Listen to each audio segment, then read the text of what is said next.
একটা পিটিশনে সাবেক যে তথ্য যোগাযোগ প্রযুক্তি বিষয়ের যে প্রতিমন্ত্রী জোনায়েদ আহমেদ পলক, তাকে আমরা আন্তর্জাতিক অপরাধ ট্রাইব্যুনালের যে তদন্ত সংস্থা সেখানে জিজ্ঞাসাবাদের জন্য আমরা আদালতের কাছে অনুমতি চেয়েছিলাম। আদালত সেটা মঞ্জুর করেছেন এবং তাকে 18ই ডিসেম্বর তদন্ত সংস্থার অফিসে একদিনের জন্য জিজ্ঞাসাবাদ করার জন্য অনুমতি প্রদান করেছেন।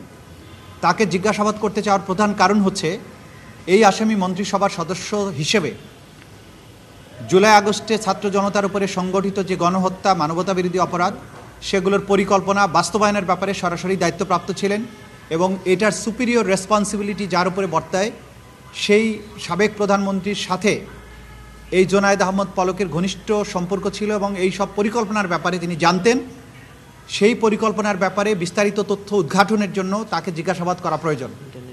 একই সাথে আপনারা জানেন যে এই গণহত্যা এবং আন্দোলন চলাকালীন সময়ে বাংলাদেশের ইন্টারনেট সেবাকে বন্ধ করে দিয়ে এই বিভাগের দায়িত্বপ্রাপ্ত মন্ত্রী হিসাবে গোটা দুনিয়াকে বাংলাদেশ থেকে বিচ্ছিন্ন করে রেখেছিলেন।